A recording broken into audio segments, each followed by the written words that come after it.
तो आपकी जो बाउंड्री कमांड होती है, बाउंड्री कमांड का जो काम होता है वो होता है किसी भी ऑब्जेक्ट की बाउंड्री की कॉपी पॉलीलाइन में कन्वर्ट करने के लिए।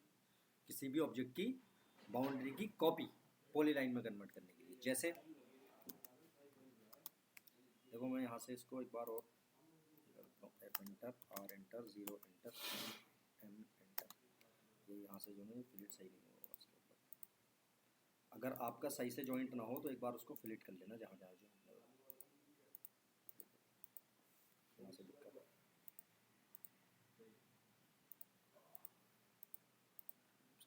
देखो अब इसकी पहले मैंने कॉपी की, ये है कॉपी। इसको तो किया मैंने जॉइंट, जे एंटर से, जे एंटर सेलेक्ट किया, एंटर कर दिया। देखो ये जॉइंट हो गया, ये है जॉइंट और ये है boundary, B O enter. Point को क्लिक करेंगे, यहाँ से एंटर कर देंगे। देखो इसका काम ये होगा कि ये आपकी जो अपने जो जॉइंट कमांड लगाई है ना इसमें, जब आप इसको मूव करेंगे तो क्या होगा, वही ऑब्जेक्ट जॉइंट हुआ है हमारा, वही वाला ऑब्जेक्ट। और लेकिन जो हम बाउंड्री करेंगे तो बाउंड्री में क्या हुआ है, बाउंड्री में उस ऑब्जेक्ट की कॉपी बाउंड्री हुई है, यानी कि वो पीछे ऑब्जेक्ट एज इट इज़ मौजूद है। ये देखो, समझ गए, जो हमने पीछे जॉइंट किया था उसको देखो, ये देखो ये पीछे ऑब्जेक्ट हमारा ऑलरेडी है, मतलब कॉपी करने की जरूरत नहीं है। कॉपी करने की जरूरत नहीं है, यानी पीछे बैकग्राउंड में रहेगा वो। समझ में आ गई? देखो एक बार और दिखा देता हूँ मैं। ये लाइनों से बना हुआ है।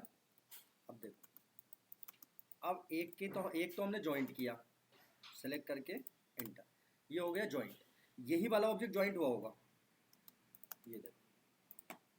अगर मैं इसको बाउंड्री करता हूँ तो बाउंड्री का काम क्या होगा, बाउंड्री का काम ये होगा, ये इसको जॉइंट भी करेगा और पीछे इसकी कॉपी भी रहने देगा। ये देखो, ये देखो, यानी कि वो पीछे एज इट इज कॉपी है और एक ऑब्जेक्ट की बाउंड्री जो है वो कॉपी हो गई। समझ में आया नहीं आया? तो हाँ, तो 3D के अंदर आपका ऑब्जेक्ट जो है वो बाउंड्री में होना ज़रूरी है, यानी कि पॉलीलाइन में। अगर आपका ऑब्जेक्ट पॉलीलाइन में नहीं होगा तो वो आपका 3D नहीं बनेगा, वो आपका सरफेस खाली बनेगा। देखो ऐसे मैं आपको दिखाऊँ। अब देखो, एक तो ये ऑब्जेक्ट है, एक ये ऑब्जेक्ट है, ये वाला ऑब्जेक्ट मेरा पॉलीलाइन है, ये वाला ऑब्जेक्ट मेरा लाइन है। अब नेक्स्ट कमांड होती है मेरी extrude.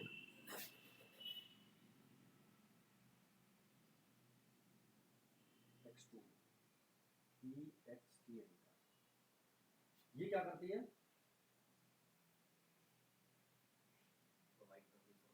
Height height height provide करेगी ऑब्जेक्ट। ठीक है, यानी कि ये ऑब्जेक्ट को हाइट देगी, कितनी हाइट पे आपको इसको 3D में बनाना है। अब देखो मैं इसको जो है 1 फीट उठाना चाह रहा हूँ, तो हम कमांड लगाएंगे EXT एंटर, एक्सट्रूड। अब हमें इसको सेलेक्ट कर लिया हमने और इसको सेलेक्ट कर लिया और इनको भी सेलेक्ट कर लिया, सबको एंटर किया। वो पूछेगा हाइट, तो हाइट में हमने 1 फीट दे दिया। अब ये एक्सट्रूड जो है वो 1 फीट हो गया है, यानी कि 3D में बन गया है ये। ठीक है, लेकिन इसमें 3D में जो सॉलिड पार्ट बना होगा वो कौन सा होगा, बताओ जाए तुम्हें। सॉलिड, भाई 3D की ऑब्जेक्ट तो वो होगा ना जो सॉलिड होगा। अब इसमें से कौन सा पार्ट, तीनों में कौन सा पार्ट सॉलिड होगा मेरा, जो पॉलीलाइन में होगा। जो लाइन है ना वो सॉलिड नहीं होगा, वो क्या होगा, उसके सरफेस एक्सट्रूड होंगे बस, बीच में से खाली होगा। देखो कैसे, अब आप जब यहाँ पर ये टॉप व्यू दिख रहा है, इस पर क्लिक करोगे SW आइसोमेट्रिक में, तो ये आपको इस टाइप से दिख जाएगा। पहले क्या थे, पहले ये एक रेक्टेंगल बने हुए थे, अब क्या हो गया, इनको हाइट मिल गई। अब ये देखो इसके अंदर जाला जाला दिख रहा है, ये जो जाला जाला दिख रहा है ना आपको, ये जो इसमें नेट दिख रहा है इसका बना हुआ, ये आपका लाइन का सरफेस एक्सट्रूड हुआ है बस, सॉलिड एक्सट्रूड नहीं हुआ। अब इनको 3D में देखने के लिए क्या करेंगे, 2D वायर फ्रेम दिख रहा है, इसको क्लिक करके यहाँ से कॉन्सेप्चुअल व्यू पर क्लिक करेंगे तो आपकी समझ में आ जाएगी कौन सा पार्ट 3D में है। और देखो शिफ्ट के साथ स्क्रॉल बटन प्रेस करेंगे हम, शिफ्ट और स्क्रॉल, ये देखो ऑर्बिट के लिए, इसको ऐसे करके घुमा के देख सकते हो, समझ में आ गई। तो यानी कि क्या है, यानी कि ये है कि किसी भी ऑब्जेक्ट को अगर आपको 3D में बनाना है तो पहली चीज़ ये है कि उसका ऑब्जेक्ट का पॉलीलाइन में होना ज़रूरी है। अगर आपका पॉलीलाइन में नहीं होगा ऑब्जेक्ट तो वो उसका 3D नहीं बनेगा। क्लियर? अब मैंने आपको आइसोमेट्रिक व्यू में कुछ ऑब्जेक्ट बताए थे, ठीक है, उसमें एक ऑब्जेक्ट हमने T बनाया था, F बनाया था, अब वो हमें 3D में बनाना है। किसमें बनाना है? तो कैसे बनाएंगे, तो इसमें एम कर देता हूँ मैं।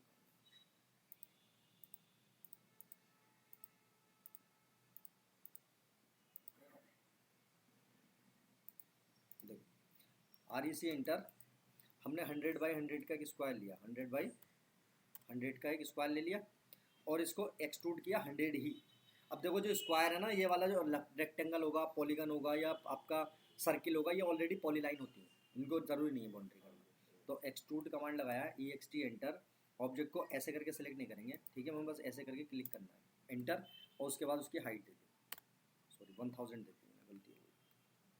देखो EXT एंटर किया, ऑब्जेक्ट को सेलेक्ट करके एंटर किया और यहाँ से 100 देकर एंटर किया, तो ये बन जाएगा हमारा क्यूब, जिसकी लेंथ भी 100 होगी, विड्थ भी 100 होगी और हाइट भी 100 होगी। देखो जब आप टॉप व्यू से जाकर आइसोमेट्रिक व्यू पर क्लिक करोगे तो ये आपका इस टाइप से क्यूब बना हुआ दिखाई देगा। समझ में आया? अब उसके बाद हमने यहाँ से 2D वायर फ्रेम किया और इसकी कॉपी कर ली, यहाँ से पकड़ के CO एंटर, इसको सेलेक्ट करके एंटर किया, 1 2 3 4 और 5, उसके बाद एक हमारा ये हो गया और एक हमारा ये हो गया। उसके बाद इसकी कॉपी करेंगे, CO एंटर, बाकी के कमांड सब वैसे ही काम करेंगे जैसे कर रही हैं। 2D वायर फ्रेम में जाके देख लो, ये कुछ ऑब्जेक्ट हमारे अगर गलत लग गए तो कोई इशू नहीं है, मूव में जाएंगे,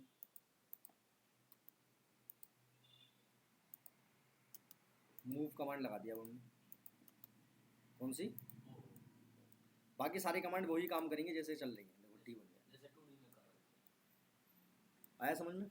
नहीं, उसके बाद देखो इसको पूरी टी को कॉपी कर लो आप यहाँ से, और इसका टी का हमें ई बनाना है, तो यहाँ से ये जो दो पार्ट हैं आप इसको सेलेक्ट करो मूव करके, ये हमने मूव किया, एम एंटर, इनको सेलेक्ट करके इनके नीचे वाले पॉइंट को पकड़ के हटा दिया, ठीक है। और उसके बाद एक बीच में चाहिए हमें, तो बीच के लिए CO एंटर किया, इसको सेलेक्ट करके एंटर किया, ये सेंटर पॉइंट करके यहाँ बीच में लगा दिया,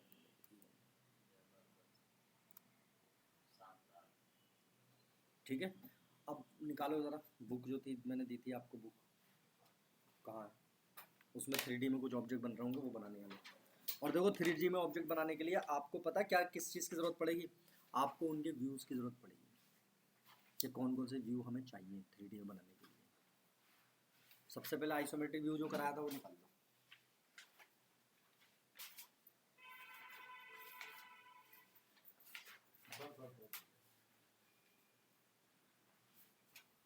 अच्छा सर, ये कैसे कंफर्म होता है 3D में और आइसोमेट्रिक में? ये देखने में तो सर देखने में सेम लग रहा है लेकिन ये कंफर्म नहीं होता, बस दिखा, ये आइसोमेट्रिक व्यू में प्रिंट हुआ है, ठीक है, हो सकता है 3D में हो ये।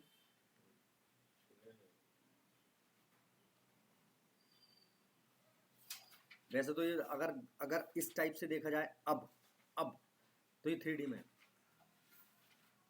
पता है क्यों? क्योंकि आइसोमेट्रिक में अगर होगा तो उसमें डैश लाइन वगैरह शो होंगी, ठीक है, लेकिन ये आइसोमेट्रिक में भी आप बना सकते हो। अब सबसे पहले ऊपर वाला पार्ट पकड़ लो आप, ऊपर वाला जो E और T के बराबर में, यस, ये बनाना। तो इसमें हमें ज़रूरत पड़ेगी एक तो टॉप व्यू की और एक वो साइड व्यू की। एक तो इस वाले व्यू की ज़रूरत पड़ेगी, इस टॉप व्यू की, यानी कि ये पूरा बेस बनाना है, और एक ये वाला व्यू बनाना सामने से। तो ये पूरा टॉप व्यू बना के एक्सट्रूड कर देंगे जितनी हाइट है बाहर, तो ये 50 और 75 का है। देखो सबसे पहले हम जाएंगे, इसमें काम हमें 2D में ही करना है, ये नहीं कि उसमें 3D में करने बैठ जाओ आप काम। REC एंटर, रेक्टेंगल लगाया हमने 75,50 का, थोड़ी सी बस, जरा सी 2 फुट ज्यादातर सर जो वर्क होता है सर 2D में ही होता है ना सर, 3D हैं? में सिर्फ समझने के लिए होता है। ऑफसेट वो कितनी है? 12.5 इधर हाँ 2D में होता है। बिना 2D के तो 3D बनेगी नहीं आपकी, 3D का तो ये सिर्फ समझने के लिए, जहाँ पे समझ में नहीं आ रहा है। ठीक है जी। तो ये आपने यहाँ से यहाँ तक ये व्यू बना दिया। उसके बाद L एंटर, यहाँ से एक लाइन, यहाँ से देखो ये वाला फ्रंट वाला व्यू कैसा है, यहाँ से यहाँ तक की डायमेंशन कितनी है बताओ, जल्दी कौन बताएगा यार? ये कितनी होगी? ये वाली लाइन, ये लाइन 20 माइनस हो, यस 55 एंटर। उसके बाद ऊपर को कितनी है वो 25, इधर को कितनी है 20, और ये देखो ये बनेगा। तो इसको आप बाउंड्री भी कर सकते हो, जे एंटर भी कर सकते हो, तो मर्जी है दोनों में आपकी। उसके बाद ये एक्सट्रूड होगा जितनी इसकी हाइट है, कितनी हाइट है उसकी ये जॉइंट हुआ नहीं हुआ?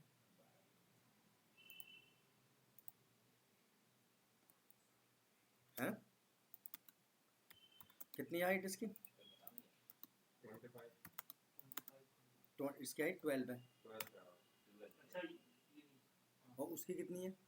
उसकी 25 है। हाँ, 25 तो बराबर। इसको एक्सट्रूड करेंगे, EXT enter, select object enter, 25 enter, हो गया। अब बात आती है कि इसको मुझे रोटेट करना है और वहां लाके लगाना है। तो इसके लिए एक कमांड आएगी हमारी 3D रोटेट। 3D रोटेट ये एक्सेस को रोटेट करता है, 3D R एंटर, ठीक है। अब देखो जैसे ही मैं इसको 3D R प्रेस करके एंटर करूंगा, ऑब्जेक्ट को सेलेक्ट करके जब एंटर करेंगे तो वहाँ पर ये एक एक्सिस बनकर आएगी। इस एक्सिस के थ्रू आपको देखना पड़ेगा कि आपको किस एक्सिस से इसको रोटेट करना है। तो अगर आप रेड एक्सिस से करेंगे तो ऐसे होगा, ग्रीन से करेंगे यूँ होगा, और ब्लू से करेंगे तो ऐसा होगा। यहाँ पे तो रेड से करना है। किससे करना है? रेड से। रेड। समझ में पूरा आता है इनके, लेकिन ये करते कुछ नहीं है। वो रेड से पकड़ेंगे, जिस भी एक्सिस पे आप माउस लेकर आओगे ना वो येलो कलर की हो जाएगी। आपको बस क्लिक करना है और ऐसे करके ऊपर कर देना। ऑर्थो ऑन होना चाहिए तो आपका 90 डिग्री पे ही हो।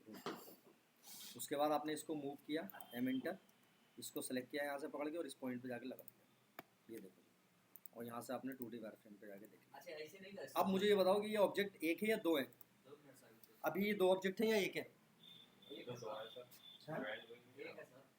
दो है। दो है इनको एक करने के लिए कमांड होती है यूनियन। यूनियन कमांड का काम होता है सारे जितने भी 3D ऑब्जेक्ट्स होंगे आपके उनको कंबाइन यानी कि जोड़ने के लिए। तो हमने UNI कमांड लगाई और ऑब्जेक्ट को सेलेक्ट करके एंटर कर दिया। अब ये पूरा ऑब्जेक्ट एक है आपका, देखो। सर यस, जो ऑब्जेक्ट को उठा के वहां से वहां लाया है, ऐसे नहीं कर सकते कि वहीं पे क्लिक करके और मतलब कि इसके ही करके डायरेक्ट वो अपने आप आ जाए। हाँ आ जाए। अलाइन कमांड करिए Align command। बस, आएंगे सारे। लेकिन बात तो वो है ना कि कमांड कौन सी यूज़ कर रहे हो आप। देखो AL एंटर, इसको सेलेक्ट किया, एंटर किया, इस पॉइंट को क्लिक करके यहाँ फिर लगा वैसे दिया, नहीं करना है सर। यहाँ पॉइंट क्लिक करके यहाँ लगा देंगे, एंटर करेंगे, एंड प्रेस करके एंटर करेंगे, आ गया। हाँ, और कैसे करना? ऑब्जेक्ट पर ही क्लिक करके और इस ऑब्जेक्ट पे ला देना है। ऑब्जेक्ट तो और क्या करा मैंने? नहीं तो फिर आप इस ऑब्जेक्ट को भी यूज किए ना। सब्जी तो- बाजार से लाते हुए तो आप मुझे ये बताओ, इसको क्या पता कि तुम इस ऑब्जेक्ट पे लाओगे? तो वही तो बताना है सर उसको। रोबोट थोड़ी है ये। रोबोट को भी हम इंस्ट्रक्शन देते हैं, तुम्हारा वो थोड़ी है चाचा भाई जिसको पता होगा कि हाँ भाई ये इसी पे जाना मुझे। किसी और पे भी तो जा सकता है, जब तक इसे आप रेफरेंस नहीं दोगे तो किसे क्या पता। ये तुम बातें खुद ऐसे ही निकाल के लाते हो या मतलब कि है ही ऐसे ही? अरे नहीं सर, इसे मत नहीं सर सोच That's ऐसा ऐसा कुछ monkey नहीं के। है। सही कह रहा हूँ तुम यार, बातें वही हैं, वो जैसे दिमाग वो चलाता होगा ना ऐसे ही तुम चला रहे हो। आप मुझे एक बात बताओ, जब तक आप दूसरा ऑब्जेक्ट रेफरेंस के लिए नहीं दोगे तो उसको कैसे पता लगेगा मुझे इस ऑब्जेक्ट पे जाना है उठ के? आज ऑब्जेक्ट तो एक ही था ना सर। दो हैं ऑब्जेक्ट एक को तो एक पे जाना है, तो तो उसके अलावा और ऑब्जेक्ट रहता तब ना तो उसको- वो ये भी तो समझ सकता है कि इसको मेरे नीचे आना है, मैं क्यों जाऊँ इसके ऊपर, ये दूसरे कोने पे रखना है इसको या इस कोने पे जाऊँ या उस कोने पे जाऊँ। नहीं सर समझ गया सर। दूसरा बताइए। उसको दे दे दो मालूम ऑटोकैड के इसके अंदर ना, कंप्यूटर के अंदर कॉमन सेंस नहीं होता। तो इंसान के दिमाग में और कंप्यूटर के दिमाग में केवल एक ही फर्क है। लेकिन वालेकुम इसमें सलाम भी सर। है सर कॉमन सेंस होने नहीं हो, वाला है सर। नहीं हो, इंसान नहीं जाने ना बन ही नहीं सकता कॉमन सेंस वाला कंप्यूटर कभी लाइफ में। कभी नहीं बनेगा। जी। क्या सर ऐसा मत कहिए सर। बिल्कुल कह रहा हूँ मैं। अरे सर आज से अगर 100 साल पहले किसी से 100 साल क्या 1000 साल पे 1000 साल भी बनाओगे ना तो नहीं बनेगा। अरे मेरे भाई